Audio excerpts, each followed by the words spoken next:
से आपका egg count गिरता है, एग की क्वालिटी गिरती है, और दूसरा 37 पे आता है। पोस्ट 37 एक्चुअली काफ़ी डिफिकल्ट होने लगता है to conceive. With that said, आजकल बहुत सारी टेक्नोलॉजीज आ गई हैं, बहुत सारे लोग नेचुरली कंसीव कर जाते हैं। My mother had me when she was 40 years old। तो ऐसा नहीं है कि आईवीएफ सेंटर भी है ना बिना आईवीएफ के तो तब तक आईवीएफ सेंटर नहीं खुला था। तो आई थिंक ये फर्टिलिटी एजुकेशन बहुत ज़रूरी है, लोगों को ये नहीं मिलता है। I froze my eggs at 30 years of age, क्योंकि मेरा अभी प्रेगनेंसी का कोई प्लान नहीं है, पर मुझे पता है 32 पे होगा जुप, तो उससे बचने के लिए everybody should be aware of this. Eggs freeze कराना जरूरी है या बिल्कुल ज़रूरी नहीं है, हैबिट है? बहुत महंगी चीज़ है। 15 दिन इंजेक्शन लगते हैं। मतलब मुझे तो मज़ा आया था पर क्योंकि मैंने पढ़ा है तो एक्सपीरियंस करने में मज़ा आया था। बट मेरा रिकमेंडेशन ये है कि अगर आपका पार्टनर स्टडी है और आपको पता है अभी बेबी नहीं करना है बट बाद में इसी पार्टनर के साथ करना है, then freeze the embryo. Results are much better. Egg freezing में इतने टॉप नॉच रिजल्ट्स नहीं आते हैं, बट अगर आपके पास पार्टनर नहीं है और अभी आप प्रेग्नेंट नहीं होना चाह रहे हैं तो आप मतलब आसमान से तो स्पर्म नहीं लाएंगे, तो अपना एग फ्रीज कर लीजिए। बट महंगा प्रोसीजर है। कितना पैसा लगता होगा? 1.5 से 3 लाख का इन्वेस्टमेंट है, and then annual maintenance cost होती है। मेरी करीब 15,000 आती है, बट कुछ बहुत फैंसी हॉस्पिटल्स में 1-1 लाख भी आ सकती है, बट ऑन एवरेज 10 से 20,000 रुपए की एनुअल कॉस्ट होती है। तो मतलब जिन्हें शादी लेट करनी हो या जिन्हें बच्चा लेट करना हो वो इस वक्त जा सकते हैं? हाँ, एंड अगर आपके पास पार्टनर है तो ऑलवेज चूज एम्ब्रियो। पार्टनर नहीं है then go for egg freezing. Partner का भरोसा नहीं ना कितने साल चलेगा। ये बात भी है। अभी आपने अपना एग तो फंसा लिया पार्टनर के साथ, अब पार्टनर चले गए, अब क्या होगा? Okay, super. लड़कों में कितने टाइम तक होता है ये? तो लड़कों में हालांकि मैंने सुना कि एग फ्रीजिंग कंपैरिजन में स्पर्म फ्रीजिंग सस्ता है। स्पर्म फ्रीजिंग बहुत सस्ती होती है। कुछ नहीं करना है, कोई हॉर्मोन्स नहीं, कुछ भी नहीं। लड़कों को एक कमरे में भेज दो, सैंपल ले लो, काम खत्म, और फ्रीज कर दो। Why sperm freezing is not necessary is because men until the end of their life sperm बनाते रहते हैं। उसकी हेल्थ ऑब्वियसली डिग्रेड करेगी, बट इतना ड्रामेटिकली नहीं जितनी औरतों की करती है। तो औरतें जो हैं, we are born with all the eggs we will ever have in our life.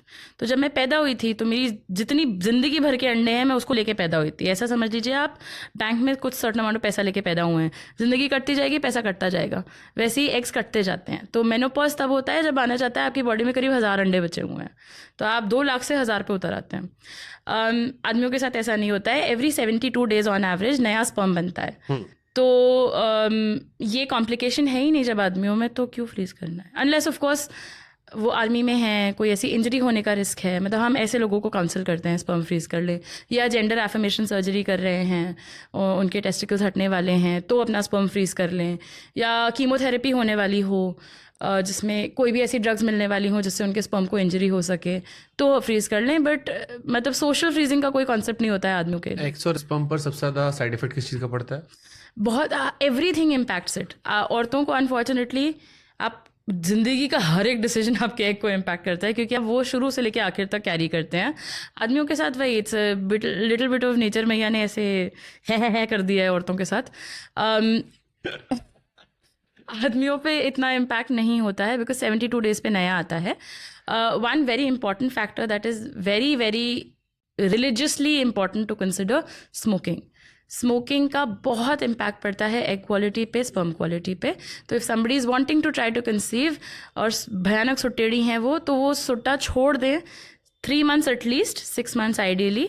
इतने में स्पर्म का फ्रेश बैच आ जाएगा, तो it may be reduced smoking के रिड्यूस्ड इफेक्ट्स पड़ेंगे। एग्स में ऐसा नहीं होता है, आपने एक बार कर ली तो आपके एग्स हमेशा कैरी करेंगे। ओके, जैसे मेरे पास एक डॉक्टर आए थे, डॉक्टर शिव सरीन। उन्होंने कहा कि जिन महिलाओं को बच्चा पैदा करने की तमन्ना हो वो 2 साल पहले तक शराब पीना बंद कर दें। एब्सोल्युटली। अगर पी रही हैं तो फिर उनके बच्चे पर उसका असर आएगा। Strongly agreed. शराब का कितना असर होता है? Any alcohol is bad. There is no amount of alcohol that is okay. दोनों पर स्पर्म एक्स दोनों पर बराबर या फिर बराबर तो नहीं, वही, क्योंकि आदमियों का तो नया स्टॉक डिलीवर हो जाएगा, क्या दिक्कत है। औरतों का ये है कि आप हमेशा से वही उसका इम्पैक्ट कैरी कर रहे हैं। एंड उन एग्स पे जो भी आपके बॉडी में उसका मेटाबॉलिक इफेक्ट पड़ रहा है, टॉक्सिक इफेक्ट पड़ रहा है, वो सब आपकी ओवरीज अब्जॉर्ब कर रही हैं। तो मैंने जब अपनी एग फ्रीजिंग शुरू करी थी तो मैं सोशली ड्रिंक करना मैंने 6-7 महीने पहले बंद कर दिया था, बिकॉज मैंने अचानक से डिसाइड किया था कि अब समय आ गया है, अब कर लेते हैं। अगर मुझे पहले पता होता तो मैं 2 साल तक एक्चुअली बियर कुछ नहीं छूती। It would be a very conscious decision.